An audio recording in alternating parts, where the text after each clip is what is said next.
우리는 기도를 드리다가도 왜 이렇게 내 기도는 응답되지 않을까? 하나님은 왜 이렇게 나의 기도를 응답을 주시지 않는 것일까? 이래서 실망하거나 낙담할 때가 많습니다.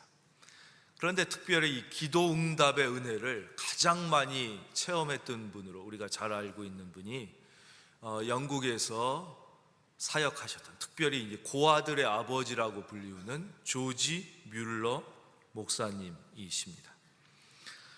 이분은 오직 기도만으로, 기도하여 하나님께서 주시는 응답만으로 수많은 고아들을 잘 길러내셨죠. 그래서 우리나라에도 5만 번 기도 응답받은 조지 뮬러의 기도 응답의 비밀이라는 책이 베스트셀러가 되기도 했습니다. 이 조지 뮬러 목사님이 1844년 자신의 일기장에 사랑하는 5명의 이름을 써놓고 그들이 예수 그리스도를 구주로 믿고 구원받기를 위하여 기도드리기를 시작합니다. 첫 번째 응답은 언제 왔냐? 기도를 시작한 지 18개월 후에 그 중에 한 사람이 예수를 믿기로 결심하게 됩니다. 그 두 번째 응답은 5년 후에 오게 됩니다. 1949년 또 한 사람이 예수 그리스도를 구주로 영접하기로 고백합니다. 2명이 구원받은 것입니다. 또 5년이 더 흘러서, 그러니까 기도를 시작한 지 10년 후죠. 1854년 한 명이 더 내가 예수 그리스도를 구주로 믿고 살겠다고 결심하고 구원받게 됩니다. 근데 문제는 이 마지막 2명, 이 2명은 누구였냐? 조지 뮬러 목사님이 너무나 사랑하는 형제 같은 친구의 자녀들 둘이었단 말이에요. 근데 이들은 끝까지 복음을 거부하고 받아들이질 않는 거였습니다. 결국 시간은 계속 흘렀고 이제 조지 뮬러 목사님은 마지막 이제 큰 병이 드셔서 천국에 갈 날을 남겨놓고 있었습니다. 결국 이제 2명이 구원받지 못한, 그 기도의 응답을 받지 못한 그런 결과처럼 보여졌습니다. 목사님이 마지막 그 병든 몸을 이끄시고 올라가서 이제 마지막 설교를 하게 됩니다. 마지막 설교를 했는데 그 자리에 그 중 한 자녀가 와 있다가 그 조지 뮬러 목사님의 마지막 설교를 듣고 내가 예수 믿어야겠구나. 나에게도 반드시 죽음 끝이 있을 텐데 내가 후회하지 않기 위하여 예수를 믿어야겠다. 그래서 마지막 응답이 마지막 설교에서 오는 거예요. 근데도 이제 조지 뮬러 목사님이 돌아가셨는데도 끝까지 마지막 한 명은 복음을 거부하고 받아들이지 않았습니다. 그 마지막 기도 응답을 못 받은 것처럼 보였죠. 그런데 이 한 사람이 나중에 조지 뮬러 목사님이 돌아가시고 장례식이 다 끝난 후에 한 이야기를 듣습니다. 조지 뮬러 목사님이 자네의 구원을 위하여 마지막까지 그렇게 애타하시다가 돌아가셨다. 그 이야기를 듣고 이 사람의 마음에 감동이 왔습니다.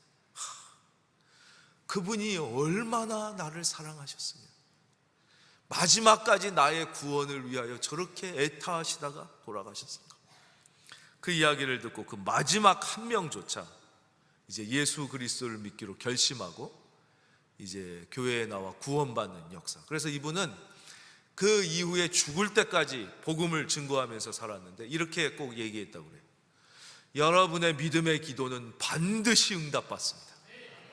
바로 내가 조지 뮬러 목사님의 마지막 증거 그 자체입니다. 그랬대요.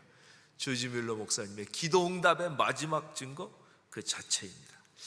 그러니까 여러분 실망하지 마시고 하나님 앞에 기도의 제단을 잘 쌓으셔서 응답받는 은혜가 있기를 바랍니다. 오늘 말씀 1절입니다. 19장 1절. 아볼로가 고린도에 있을 때 바울이 윗지방으로 다녀 에베소에 와서 어떤 제자들을 만나 드디어 이제 사도 바울의 3차 전도 여행이 시작됩니다. 이게 어디서 시작돼요? 안디옥에서 시작돼요. 그러니까 안디옥은 참 놀라운 곳이에요. 1차 전도 여행도 안디옥 교회에서 시작되고 2차 전도 여행도 안디옥 교회에서 시작되고 3차 전도 여행도 안디옥 교회에서 시작돼요. 바로 이 안디옥 교회는 어떤 곳이냐? 영적인 위로와 재생산이 이루어지는 것이에요. 그래서 1차 전도 여행 끝나고 그 지친 육신과 영혼을 가지고 돌아오면 여기서 다시 영혼이 재생되는 거예요. 재생돼서 힘을 얻고 2차 나가고, 2차를 타고 또 이 지쳐오면 이 영적으로 재생돼서 또 3차를 나가게 되는 것이죠.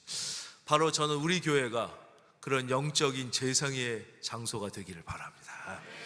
교회가 그런 곳이죠. 그래서 우리가 주의를 지키면 두 가지 복을 받게 되는데, 하나는 축복이고 또 하나는 회복의 복을 받게 돼요. 한번 따라 할까요? 축복과 회복. 바로 우리가 주의를 지킬 때, 주일은 우리의 영적인 재생산이 이루어지는 곳이에요. 교회. 또 하나, 한 곳이 더 있습니다. 이 안디옥 교회 같은 곳이 한 곳이 더 있는데, 그곳이 바로 가정입니다. 가정. 이 가정이 그 세상에 나와서 예수의 이름으로 살다가, 그렇죠? 세상과 싸우다가 지친 그 영혼과 육신을 가지고 가정에 돌아왔을 때, 가정은 그 영혼과 육체에 쉼을 주고 회복을 주고, 그래서 재생시키는 곳이 가정이에요. 그래서 가정에서 막 너무 모든 걸 가르치려고 그러고 이렇게 하라고 그러고 저렇게 하라고 그러고 잘하라고 그러는 것은 사실 좋은 가정이 아니에요. 그 가정은 왔을 때 그 세상에 나가 믿음으로 살다가 지친 육신과 영혼이 가정에 오면 늘 편안함을 얻어야 돼요. 편안함을 얻고 쉼을 얻어서 새 힘을 얻을 수 있는 것이, 그것이 성경적 가정이 되는 것이죠. 여러분의 모든 가정이 이런 가정이 될지어다. 그것이 가정이에요. 근데 아볼로가 여기 나오죠. 19장 1절 아볼로. 이 아볼로는 지난 시간에 아주 예수님에 대하여 잘 알고 용기도 있고 지식도 있고 담대하게 복음을 전하던 분이었어요. 근데 이분의 한계가 있었어요. 이분의 결정적인 한계가 무엇이었냐? 이 진짜 복음의 깊은 진리까지를 경험하지 못한 채 요한의 세례에 머물러 있었다는 거예요. 그게 18장 25절에 나옵니다. 18장 25절. 19장이 아니라 18장 25절. 제가 한번 읽어볼까요? 그가 일찍이 주의 도를 배워 열심으로 예수에 관한 것을 자세히 말하며 가르치나 요한의 세례만 알따름이라고 그랬어요. 그가 요한의 세례에 머물러 있었던 것이에요. 그러다가 이제 브리스길라와 아굴라를 통해서 그 성경의 복음의 깊은 진리인 성령에 대하여 깨닫고 이 성령의 임재를 경험한 다음에 이 아볼로는 완전히 새로운 믿음, 차원이 달라지는 것이죠. 도약, 믿음의 도약을 이루게 됩니다. 즉 권능 있는, 그 전까지는 나의 힘으로 복음을 전했지만 이제는 내 힘이 아니라 성령의 힘으로 이제 복음을 전하게 되는, 완전히 달라지는 것이죠. 그렇게 돼서 이제 복음을 그리스 남부 아가야로 가서 복음을 전하게 되고, 마침내 이제 고린도로 또 와서 복음을 전하게 됩니다. 그때 사도 바울은 어디에 있었느냐? 아볼로가 고린도에서 복음을 전할 때 그 윗지방이, 거기가 갈라디아와 부르기아 지방입니다. 그 윗지방에서 복음을 전하다가 에베소까지 오게 됩니다. 19장 1절. 이 에베소는 성경에 매우 중요한 장소이죠. 이 에베소는 유럽이 아니라 아시아예요. 아시아의 이제 중심 도시, 그러니까 중심 신앙의 교회가 쓰는 곳이 에베소예요.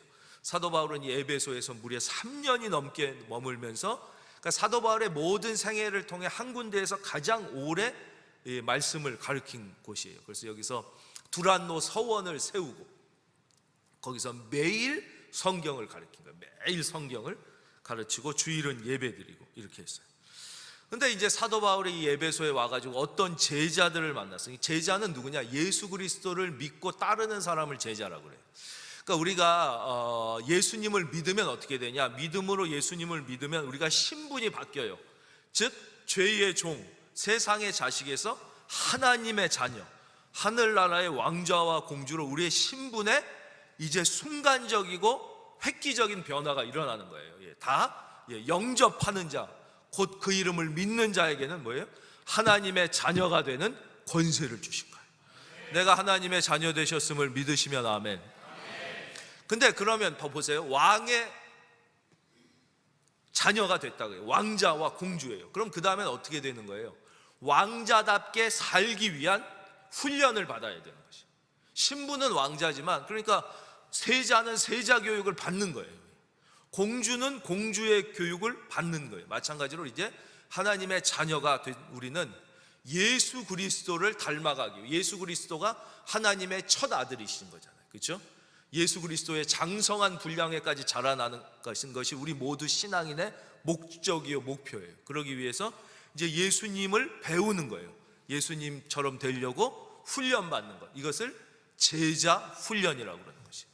그래서 우리는 예수님을 믿는 순간 신분의 변화를 받아 하나님의 자녀가 되고, 또 거기에 머무르는 게 아니라 이제 자녀다운 자녀가 되기 위하여 예수님을 따라 배워요. 이런 사람을 이제 제자 이렇게 표현하는 것입니다. 그래서 그러니까 이 사람들은 예수님을 분명히 믿는 사람이었다는 거예요. 에베소에 와서 예수님을 믿는 사람들을, 예수님을 따르고 배우려고 하는 사람들을 만났는데, 뭔가 이 사람들에게서 사도 바울이 충분치 못한, 그러니까 믿기는 믿는데 뭔가 진짜 믿음이 아닌 것 같은 것을 느낀 것이죠.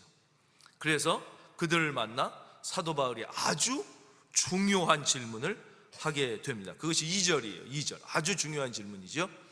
이르되 너희가 믿을 때에 성령을 받았느냐. 한번 따라할까요? 너희가 믿을 때에 성령을 받았느냐. 너희가 믿을 때에 성령을 받았느냐, 이걸 또 묻는 거예요. 여기에는 아주 두 가지 중요한 성경의 진리가 요 한 질문에 담겨져 있어요. 그럼 뭐냐? 첫째, 성령은 아무나 받을 수 있는 게 아니라는 거예요. 성령 받고 싶다고 누구나 받을 수 있는 게 아니에요. 성령을 받기 위해서는 반드시 전제 조건이 필요해요. 그게 뭐냐? 예수님을 믿어야 된다. 그러니까 예수님을 믿는 사람에게만 성령이 임하는 것이지, 뭐 어떤 권능이나 능력을 보고 나도 저런 능력 있게 싶다. 그럼 왜 능력이 있습니까? 성령을 받았기 때문입니다. 그러니 나도 성령을 받아야 안 된다는 거예요. 반드시 먼저 예수 그리스도를 믿고 구원받은 하나님의 자녀에게만 주어지는 것이 성령이라는 거예요. 첫째. 두 번째는 또 무엇이냐? 두 번째는 예수를 믿어도 그러나 성령을 못 받을 수도 있다는 것이에요. 예수를 믿기는 믿지만, 이 사람들이 지금 제자 아니에요. 예수님을 믿는 사람이죠. 그러니까 12 사도들도 보면 예수님을 3년 동안 따라다니고 예수님을 믿었지만 그들이 오순절 그날 아니고는 성령을 못 받은 거예요. 그렇죠? 그러니까 이 말씀 속에는 두 가지가 있는데, 첫째, 성령은 아무나 받을 수 있는 것이 아니라 반드시 예수님을 믿는 사람만 성령의 임재를 경험할 수 있다. 두 번째, 예수를 믿기는 믿어도 성령의 임재를 경험하지 못한 신앙에 머물러 있을 수 있다는 것이. 오늘 이제 이 설교를 들으시면서 또 성령이구나, 이건 정말 나랑 별로 관계도 없고 재미도 없고 실감도 안 나는데 왜 이 질문이 이렇게 중요하냐, 이 성령이 얼마나 왜 중요하길래 오늘도 사도 바울이 또 너희가 믿을 때에 성령을 받았느냐, 이게 바로 오늘 나에게 하시는 이게 하나님의 질문이라는 거예요. 이게 바로 사도 바울을 통하여 그때 그 믿는 자들에게 하셨던 이 질문은 바로 이 시간 오늘 나에게 하시는 하나님의 질문이에요. 왜냐? 성령을 받지 못하면 기독교 신앙은 단순히 이론에 불과하기 때문입니다. 이건 이론이에요. 그냥 이것은 능력이 아니고 실제가 아니고 이론이에요. 성령을 체험하지 못한 사람에게는 기독교 신앙은 하나의 종교에 불과한 거예요. 모든 종교들이 어때요? 훌륭한 성인의 가르침을 우리가 깨달아 아는 것이잖아요. 근데 믿음은 그게 아니에요. 바로 오늘 지금 살아서 우리와 동행하시며 우리의 인생에 개입하시고, 할렐루야. 그래서 우리가 하나님의 열심이란 찬양을 부르면 은혜를 받아요. 하나님의 열심이 뭐예요? 나의 인생에 실질적으로 개입하시는 하나님의 사랑을 하나님의 열심이라고 하는 거예요. 나의 열심으로 이루리라, 이게 뭐예요? 하나님의 사랑이 성경이나 저 하늘나라에 있는 게 아니라 나의 인생에 실제적으로 간섭하시고 개입하셔서 나의 삶의 변화를 일으켜주시는 하나님의 사랑, 그게 하나님의 열심이에요. 그래서 다시 말씀드리지만 이것은 아주 절대적인 신앙의 핵심 요소인 것이에요. 깊은 진리. 그래서 우리는 예수를 믿어 구원받게 되지만 성령의 임재를 통해 능력을 받게 되는 것이에요. 한번 따라할까요? 예수 믿어 구원받고 성령 받아 능력 받자. 오늘 이게 오늘 말씀의 핵심이라는 것이. 그래서 다시 말씀드려서 성령을 체험하지 못하면은 기독교는 아무것도 아니에요. 다른 종교나 다른 위대한 철학 사상과 다를 바가 없는 거예요. 근데 기독교가 왜 종교가 아니냐? 그것은 이게 이론이 아니라 오늘 살아 역사하는 실제이기 때문에 그래요. 실제. 어느 분이 예수 믿게 된 얘기를 해주시는데, 이분이 큰 병에 걸리셔서 서울대학병원을 찾아가서 조중삼 박사, 그 분야 최고 권위자에게 이제 진단을 받게 됩니다. 조중삼 박사가 진단을 해보니까 도저히 고칠 수 없는 지경에 이르게 되어서 댁에 돌아가서 좋은 것 잡수시고 편히 쉬시는 게 제일 좋겠습니다. 오래 살면 한 6개월 아니면 3개월 정도 인생이 남으셨다고 생각됩니다. 그래가지고 이제 집에 오게 된 것입니다. 젊은 나이에 그렇게 된 것이죠. 그 집에 부모님은 이제 가정이 넉넉하게 먹고 살려고 어머니 아버지는 다 일 나가고, 낮에 자기 혼자 쓰러져가는 집에 죽을 날만 기다리며 숨을 제대로 이제 못 쉬면서 이렇게 있는 것이. 근데 어느 날 그 문이 열려져 있었나 봐요, 위에. 그런데 어느 자매님이 오시더니 전도를 하더라는 거예요. 예수님을 믿고 새 생명을 얻고 구원을 받으십시오. 그래서 이 사람이 이분은 이제 그 이과였다는 거예요. 공대 쪽이라서 자기는 과학적이고 이렇게 측정할 수 없는 거는 아예 믿지도 않았다는 거예요. 말 같지도 않은 소리라고 늘 생각했다는 거죠. 근데 이제 그 집안이 보통 우리나라가 이제 대대로 이제 불교 집안이었어요. 그래서 나는 그런 얘기는 믿지도 않고, 또 종교라면 우리 집안은 대대로 불교이기 때문에 종교를 바꿀 수가 없다고 그렇게 얘기했다는 거예요. 근데 그때 의 자매님이 뭐라 그랬냐? 청년, 예수는 종교가 아닙니다. 예수는 종교가 아닙니다. 그분은 바로 당신을 살리기 위하여 이 땅에 오신 하나님의 아들입니다. 당신이 그분을 믿고 그분을 이제 나의 구주로 모시기로 결심하면 당신은 새 생명을 얻게 됩니다. 근데 그 전까지 같으면 말 같지도 않은 소리라고 생각했을 텐데, 그때 자기가 죽어가니까 의학이 자기를 못 살린다고 그랬으니까, 불교 믿어서 구원받고 죽어가는 사람이 살아났다는 게 없으니까 그거를 붙잡게 되더라는 거예요. 예수는 종교가 아니다. 믿으면 살 수 있다. 그래서 그분이 그 자리에 그러면 내가 일단 믿기로 결심하겠습니다. 그래서 그때 이제 성경에 대해서 전혀 몰랐을 때 예수를 믿기로 결심하고 이제 그 은혜를 이분은 이제 그래서 성령 체험을 하게 되는데요. 그러니까 이 기독교에 있어서 이 성령을 모르면, 성령의 임재를 경험하지 못하면 기독교는 그냥 하나의 이론에 불과하게 되는 것이에요. 그래서 이 시간 우리가 다시 한번 깊이 생각해야 되는 하나님이 나에게 주신 말씀이 이거예요. 너희가 믿을 때에 성령을 받아야 돼요. 우리 성령의 충만함과 성령의 능력의 축복을 모두 다 경험하는 은혜가 있기를 바랍니다. 그럼 예수님이 약속하신 이 성령은 무엇이냐 하는 거예요. 성령은 우리에게 새로운 생명과 권능을 주시는 하나님의 영을 이제 성령이라고 합니다. 성령을 아주 쉽게 표현하면 하나님의 영, 예수님의 영이라고 그랬어요. 그 다음 3절입니다. 이 사람들이 성령이 계심도 우리는 듣지 못했다고 그러니까 사도 바울이 이제 다시 묻죠. 그래? 그럼 너희는 도대체 무슨 세례를 받았느냐 그런 거예요. 그러면 너희가 무슨 세례를 받았느냐? 왜냐, 세례가 뭐예요? 세례는 바로 죄사함과 구원의 시작을 의미하는 가장 중요한 거예요. 세례는 뭐예요? 내가 신앙을 고백하는 거죠. 신앙을 고백해서 내가 예수님을 나의 구주로 믿습니다. 신앙을 고백해서 죄사함을 받고 그때부터 어떻게 돼요? 구원이 시작되는 거예요. 그래서 요한의 세례는 다시 말로 하면 회개의 세례, 죄 씻음의 세례, 구원의 시작이라고 그랬어요. 구원의 시작. 그 요한의 세례를 받았다는 거. 이 똑같아요. 지난 시간에 말씀 아볼로가 어때요?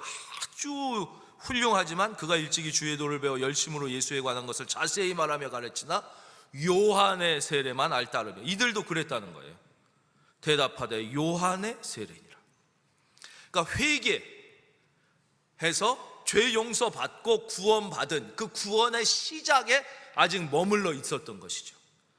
그래서 사도 바울이 이제 복음의 깊은 진리를 계속 가르쳐 줍니다. 4절 바울이 이르되 요한의 이 회개의 세례를 베풀며 백성에게 말하되 내 뒤에 오시는 이를 믿으라 하였으니 이는 곧 예수라 하거늘.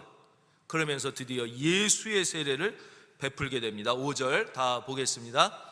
다 함께 우리가 한 마음으로 읽겠습니다. 시작. 그들이 듣고 주 예수의 이름으로 세례를 받으니. 그들이 들었어요. 여기서 들었다는 것은 귀로만 들었다는 게 아니에요. 순종했다는 것을 뜻하는 것이. 은혜는 순종할 때 임하는 것이. 여러분, 하나님의 말씀에 순종하기를 바랍니다. 뭐라고 성경이 말씀해요? 믿음은 들음에서 나며 들음은 예수의 말씀으로 말미암느니라. 그러니까 하나님의 말씀을 들을 때 그것을 순종하는 거예요. 순종. 찬송가 얘기 하나 해드릴까요? 오늘 우리가 부른 찬송 있죠? 새 찬송가 382장. 너 근심 걱정 말아라. 주 너를 지키리. 주 날개 밑에 거하라. 주 너를 지키리. 주 너를 지키리. 아무 때나 어디서나 주 너를 지키리. 늘 지켜주시리. 조영남도 아니면서 막 틀리게 부른다고.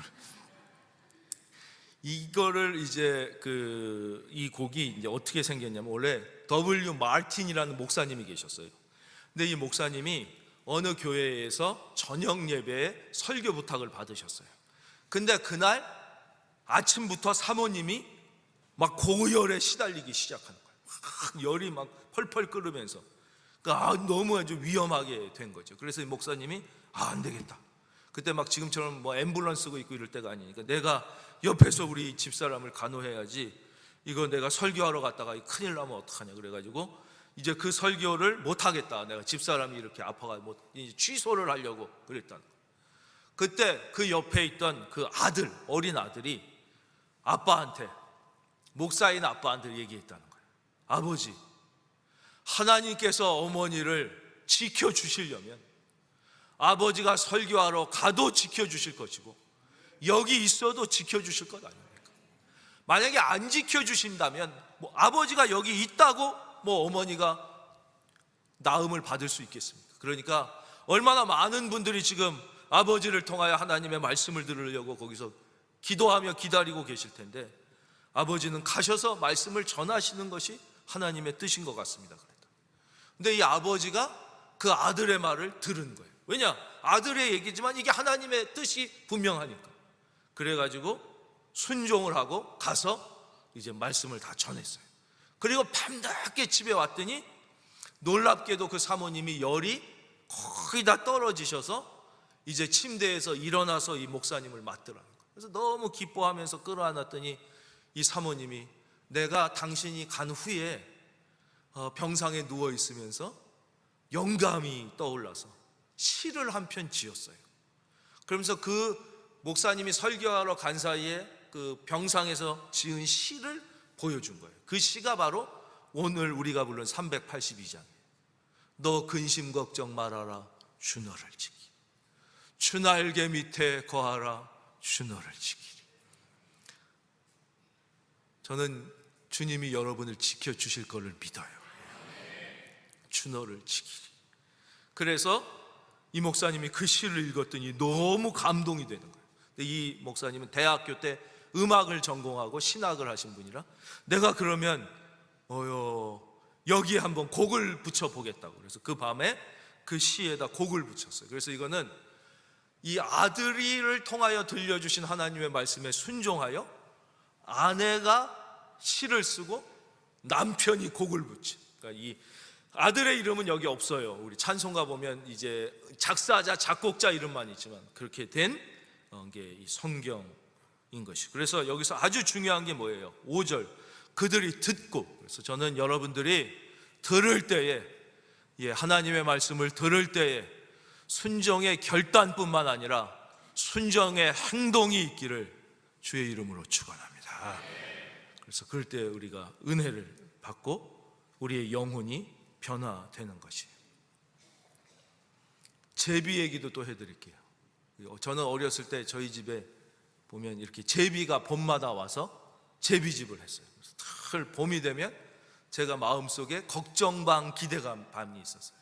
우리 집에 안 짓고 딴 집에 지면 어떨까? 이게 다 짓는 게 아니잖아요, 그렇죠? 늘 그 자리 똑같은데 져요, 하여튼. 그러면 이제 새끼들이 낳게 되면 칙칙칙칙 그러면 이 어미 제비가 쉴 새 없이 이제 먹이를 달라 다 줘요. 거기에 아주 놀라운 연구 결과가 있잖아요. 그 어미가 자식이 이제 4, 5이면 사랑하니까 다 골고루 첫째, 둘째, 셋째, 넷째, 섯째 이렇게 먹이를 주는 거로 사람들이 생각한 거예요. 근데 실제 거기다가 카메라를 놓고 봤더니 아니었어요. 많이 주는 놈에겐 많이 주고 적게 주는 놈에겐 적게 주더라는 거예요. 차별을 하더라는 거예요, 차별을. 그래서 아니 왜 똑같은 자식인데 차별을 하나? 그래서 과학자들이 그걸 잘 봤더니 제비가 딱 날라와서 순서대로 주는 게 아니라 누구한테 주냐? 주둥이를 제일 크게 벌리는 놈에게 무조건 넣어주더라. 그러니까 어미가 똑같이 먹이를 날라와도 자기가 얼마나 열심을 가지고 먹으려고 하느냐에 따라서 결론이 달라지는 거예요. 여러분들이 늘 하나님의 말씀을 들을 때, 예배를 드릴 때 여러분 마음의 문을 활짝 열고 할렐루야. 그래서 내가 사모하고 은혜를 사모하는 만큼 은혜를 받는 거예요. 안 그러면 입을 닫고 있으면 그 못 주는 거예요, 이 어미가. 그래서 다 다르다는 것이죠. 사도 바울이 드디어 그들에게 이제 주 예수의 이름으로 세례를 베풀게 됩니다. 그들이 듣고 순종한 거예요. 주 예수의 세례는 다시 말씀드리지만 단순히 죄사함 받고 구원받는 데 멈추는 게 아니라 하나님의 영이 임하심으로 하나님과의 관계가 회복되는 거예요. 하나님과의 관계가 회복되어 새로운 능력 있는 삶을 살게 되는 것, 이것이 성령의 세례예요. 성령의 세례 다시 한번 말씀드릴게요. 하나님의 영이 임함으로 어떻게 되냐? 새 생명을 얻어 하나님과의 관계가 회복되는 거예요. 관계가 회복되고 그 능력을 받아 권능 있게 살게 되는 것, 그것이 주 예수의 세례, 성령의 세례라는 것입니다. 그래서 성령을 받았느냐 안 받았느냐는 하나님과의 관계를 보면 정확하게 알 수 있어요. 그래서 성령을 받지 못한 분은 10분, 20분 기도하면 기도할 게 없어요. 10분, 20분 이상 기도하면 다 했어, 다. 더 이상 할 게 없다고 그래요. 아니 뭘 더 하냐 이거예요. 근데 다른 사람이랑은 1시간, 2시간도 밥 먹으면서 얘기하고 차 마시며 얘기하고 술 마시며 얘기하고 여자들은 전화로도 1시간씩 얘기한다. 근데 왜 하나님과는 그렇게, 왜냐? 관계가 회복되지 않았으니까. 모르는 사람 남이니까 얘기가 안 되는 거예요. 근데 성령의 임재가 있으면 성령님의 도우심을 다 기도가 나도 모르는 사이에 막 1시간씩 기도가 깊이 들어가는 거예요. 왜? 관계가 회복됐으니까. 우리 사랑하는 연인이랑 있을 때 막 1시간, 2시간 막 금방 가고 얘기하잖아요. 벌써 시간이 이렇게 돼서 그러는 거예요. 그러나 부부싸움하고 이혼 직전의 관계가 깨져봐요. 그 사람 말 한마디만 들어도 기분 나쁘니 대화가 안 되는 거예요. 꼭 필요한 얘기만 하는 거죠. 양육비 줘, 뭐 이렇게 하는 거. 그렇죠? 우리도 똑같잖아요. 병 고쳐줘, 잘 살게 해줘, 애 대학 시험 붙여줘, 뭐 이렇게 되는 거예요. 관계가 깨진 거예요. 밥 줘, 뭐 이런 거 이렇게 되는 거예요. 집에 들어와. 왜냐? 부부간의 관계가 깨졌어요. 관계가 회복되면 부부끼리 계속 아무것도 없어도 계속 대화가 되는 거예요. 계속 끊임없이. 그래서 이 성령의 임재, 이 예수의 세례는 하나님과의 관계가 회복되는 거예요. 관계가 회복돼서 여러분들의 기도의 능력을 받기를 주 예수의 이름으로 축원합니다. 그래서 이 성령을 받은 아주 중요한 특징 중에 하나가 방언과 예언이에요. 6절 보십시오. 바울이 그들에게 안수하며 성령이 그들에게 임하심으로 방언도 하고 예언도 한다. 방언이 무엇이에요? 언어의 능력을 받는 거예요. 언어의 능력. 언어의 능력, 그게 이제 방언이에요. 영적 언어의 능력. 우리가 언어를 배워야 돼요. 예를 들면 최고의 지식인 박사도 사랑의 언어를 못 배운 사람은 부인과 자녀와 대화가 잘 안 돼요. 그렇게 지식이 많아요. 사랑의 언어를 배워야 돼요. 그렇죠? 그리고 의학을 하려면 내가 아무리 항공우주학의 최고 권위자라도 의학 전문 용어를 몰라요. 왜냐하면 의학 용어를 배워야 돼요. 이 방언은 바로 영의 언어인 것이에요. 영의 언어. 방언은. 그래서 방언을 우리가 그냥 들을 땐 그럴 수 있잖아요. 저기 뭐 랄랄랄랄랄랄랄 따따따따따따. 이게 누가 못하냐? 무슨 방언. 나도 하겠다. 야. 뭐 이상하게 무슨 랄랄랄라 그리고 따따따 그리고 그렇게 느낄 수도 있지만 그게 그냥 내가 랄랄라 따따따 하는 것과 성령의 임재로 하는 것은 완전히 다른 거예요. 그래서 완전히 이것은 먹어보면 맛을 아는 샘표 간장과 똑같은 거예요. 성령의 임재를 경험한 사람은 알게 되는 것이에요. 예언은 뭐 여러 번 말씀드렸지만 하나님의 뜻을 대언하는 것을 예언이라고 하는 거예요. 선지자, 예언자, 그건 뭐냐, 무당처럼 점치는 게 아니라 하나님의 뜻을 받아서 전달하는 것, 그것을 예언이라고 합니다. 그래서 이들이 이제 예언을 받게, 이제 방언, 성령을 받아서. 두 번째, 이 성령이 임하시면 하나님과의 관계가 회복될 뿐만 아니라 권능을, 그러니까 우리가 예수 믿어도 내 힘으로 전도하면 이 힘들어서 못해요. 얼마 전도하다가 지쳐 나가 떨어집니다. 내 힘으로 예수를 열심히 믿으려고 그러면 나가 떨어져요. 힘들어요. 힘들어. 그런데 이 성령님이 임하시면 내 힘이 아니라 성령의 힘으로 하게 되는 것이에요. 성령의 힘. 그래서 우리는 늘 어떻게 해야 되냐? 성령님을 인정해야 돼요. 우리가 제일 싫어하는 게 뭐예요? 무시당하는 거잖아요. 무시. 내가 무시당했다고 생각하면 그렇게 기분 나쁠 수가 없어요. 근데 우리가 성령님을 자꾸 무시하는 거예요. 아니, 예수 믿고 구원받았다고 그러고 하나님 그러면 되지, 성령은 뭐야 이건 또 이렇게 돼서 무시하면 안 되는 거예요. 반드시 성령님을 인정하고, 그 다음에 그 성령님을 환영하고, 마지막으로 우리가 이제 성령 받은 분이 성령의 임재를 이미 체험하는 분들의 문제 가운데 하나는 뭐냐? 그런데도 성령님을 의지하지 않는 거예요. 자꾸 내 생각을 의지하면 안 돼요. 그래서 우리가 성령님을 한번 따라하겠어요. 환영하고, 죄송해요. 처음에 다시. 인정하고, 환영하고, 의지한다. 그러니까 저도 성령님을 의지하지 않을 때가 많은 거죠. 늘 써놓기는 제 목양실에도 이 문에다 크게 써놔요. 설교하러 올라올 때마다 성령님 손잡고, 여기 올라와도 바로 보이는 데다 성령님 손잡고, 이렇게 해서 성령님이 안 하시면 이 종은 아무 능력이 없습니다. 성령님, 이 못난 종을 불쌍히 여기서 성령께서 하셔야 됩니다. Let's go, dear Holy Spirit. 성령님 함께 가십시다. 그러면서 이제 강단에 올라오는 거예요. 성령님을 많이 의지할 때 이제 주의 권능이 나타납니다. 근데 우리가 이제 여기서 오해하는 게 성령의 임재가 꼭 인격적 성숙을 얘기하는 게 아니에요. 이건 별개의 문제예요.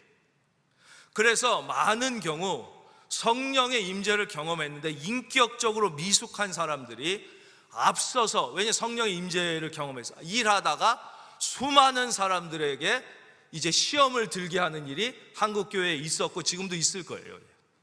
근데 그건 별개의 문제라는 거예요. 그러니까 성령의 임재를 받았다고 해서 인격이 성숙해지는 건 아니에요. 그거는 많은 시간과 노력이 필요한 것이에요. 그래서 오해를 해요. 아니 뭐 성령 받았다고 그러는데 저 따위 인간인데, 그거랑 다른 문제예요.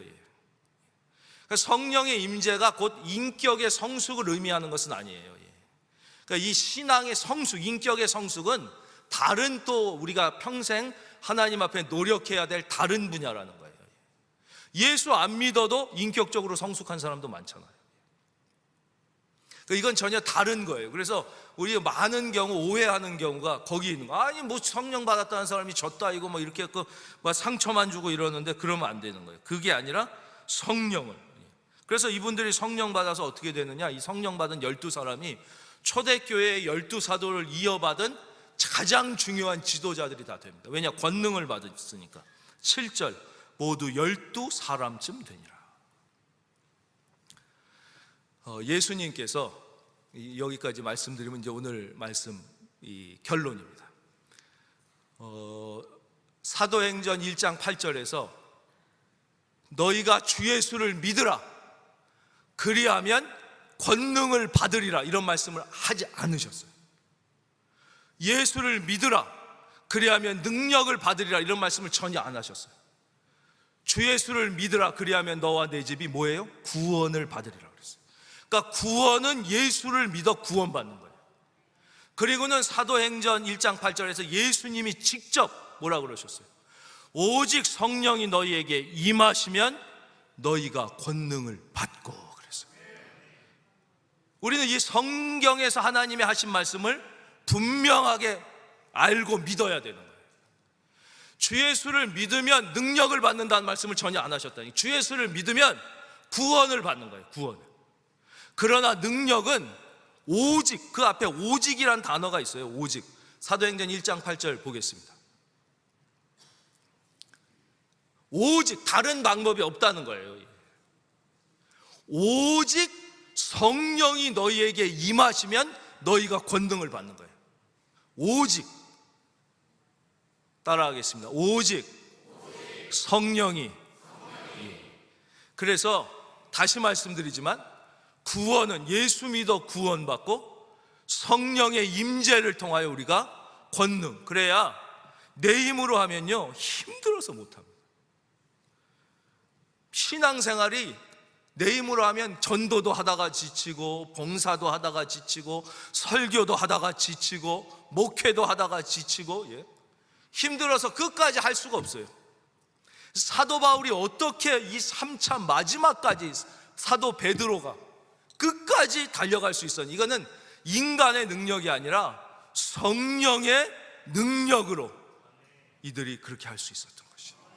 그래서 여러분 모두 이 성령님을 인정하고 환영하고, 우리 많은 분들 이 성령님을 의지해야 돼요. 내 생각과 내 판단이 아니라 늘 내 안에 임재하신 성령님을 의지하여 구원만 받는 게 아니라 하나님 기뻐하시는 능력 있는 삶 다 사시기를 주의 이름으로 축원합니다.